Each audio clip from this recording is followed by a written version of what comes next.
Did you know that in Totally Accurate Battlegrounds, if you press the G key, your character will start to lay down some sick beats?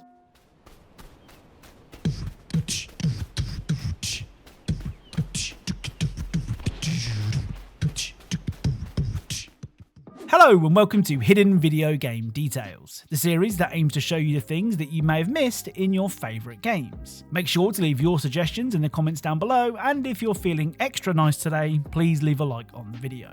Anyway, without further delay, let's get started. Now, something that we're seeing less and less of in modern gaming are cheat codes. In years gone by, loads of games had cheats that let you unlock cool weapons, vehicles, or levels. But when companies realised that they could charge you for those bonuses, cheats became less and less common. Funny how that works. Now, not all cheats were created to give you an advantage, and for proof of that, look no further than Spongebob SquarePants Battle for Bikini Bottom. If you play the original version of the game, not the fancy pants rehydrated remake, and enter circle, circle, circle, circle, square, circle, circle, square, circle, square, square, circle, really fast at the pause screen whilst holding the shoulder buttons, you'll get to see more of SpongeBob than anyone ever should.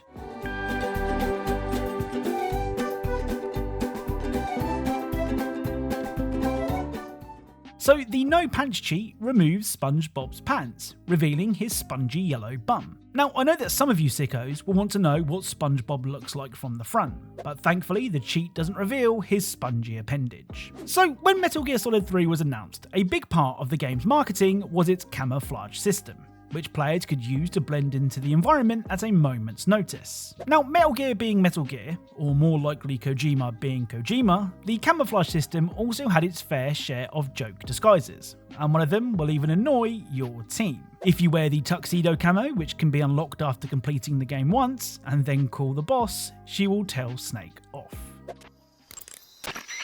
Snake. What's up, boss? Don't you what's up me, just what do you think you're doing? What do you mean? What do I mean? What is that camouflage you're wearing? Oh, this. What do you think? Of all the... Looks pretty good on me, doesn't it? Are you out of your mind? You can't wear that in battle. It's like saying to the enemy, hey, here I am, shoot me. Well, I'll admit it is a little on the flashy side. Then why don't you... But it does look good on me, doesn't it? You don't think so? Listen, wise ass, camouflage isn't going to do jack if it doesn't help you blend in with your surroundings. Well, I think it looks good on me. Fine. Wear whatever you want. Thought you'd like it. Now, if there was ever a reason to champion physical game ownership, it's the story of Mincecraft Story Mode. When Telltale closed down in 2018, most of the studio's games were removed from digital storefronts. Since then, some of those games have been made available again, but one game that isn't available on any official storefront is Mincecraft Story Mode. This means that if you want to play the game, then you'll need to buy it from a third-party site at an inflated price. For example, I bought Mincecraft Story Mode last year for around £40, but the price for the same game now is nearly £70. Which is insane. Anyway, the reason I paid well over the odds for Mincecraft Story Mode is a really cool detail. Early on in episode 1, you're supposed to make a sword using the game's tried and true crafting recipe. Well, given that both items use the same materials, you can choose to build a lever instead, though you're told that a lever won't help and you're given another chance to build a sword. Now, despite the lever being apparently useless, you do get to keep your creation, though it's not immediately clear why. Well, later on in the story, you'll finally get to put your lever to use. Hey, Olivia, I think there's some redstone over here. Looks like a circuit. We probably just need a lever to power it. Well, it's a good thing I still have one from, like, ages ago. So the reason that I like this detail is because the game could have just prevented you from making the lever in the first place. But instead, the game allowed you to build the lever, knowing that you would need it later on in the story. And when you did get to use it, Jesse will mention that he built it a long time ago, meaning that you don't need to spend time building one at that point. I mean, is this detail worth the £40 that I spent on the game? Probably not. but it is cool. Now, sometimes developers need to anticipate that players might do something stupid. I think the most popular example of this can be seen in Portal, where it is possible to trap yourself in a test chamber, at which point GLaDOS would tell you off before opening the way forward. Something similar can be seen in Goldeneye 64. During the facility level, you need to use a console to open a door. However, if the console is destroyed, something which can be done by Bond or the enemy, then there is no way to complete the level. Seeing this as a problem, the developers gave players a get out of jail free card. If you wait long enough, eventually a scientist will come to your rescue.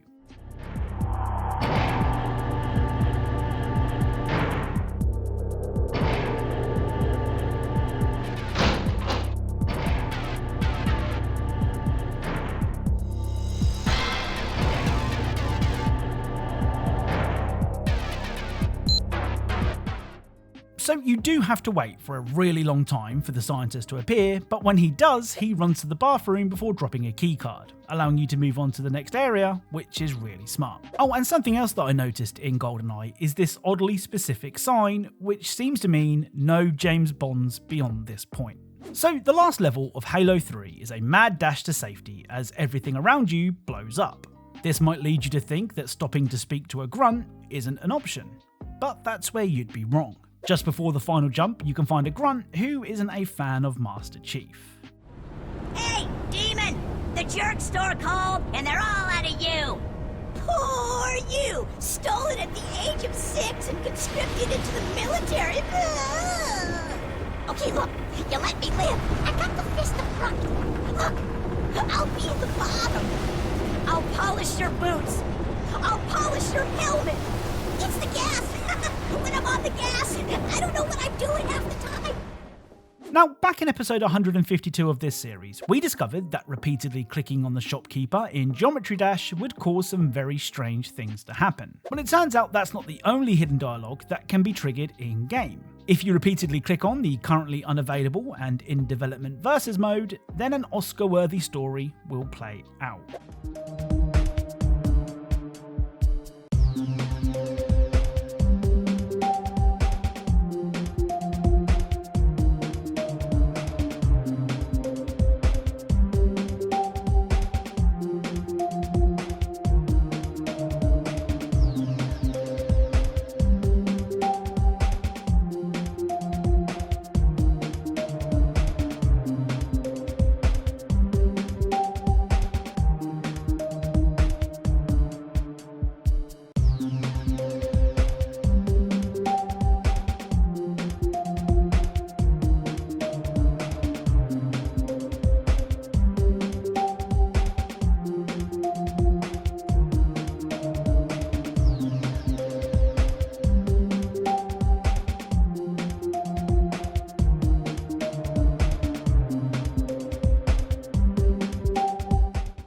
Now, something that I've said loads of times before is that I love it when the events of a game's story affect a game's world. And an example of that can be seen in Kill the Justice League. Early on in the game, Wonder Woman packs the team into a shipping container and throws them into the Daily Planet, where you begin your next mission. Well, if you head outside of the building, you can see the container jammed into the wall.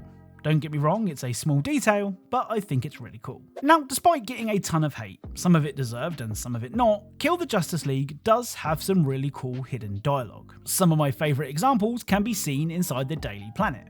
For example, if you visit Superman superfan Jimmy Olsen's desk, the crew will each have a line of dialogue. Oh, everyone loves Superman's mate, plucky Jimbo Olsen. Well, not me. Jimmy Olsen, can you be too peppy, have too many freckles? Yes! Somebody posted a contract for this kid once. Pfft, he's harmless. Superman's pal.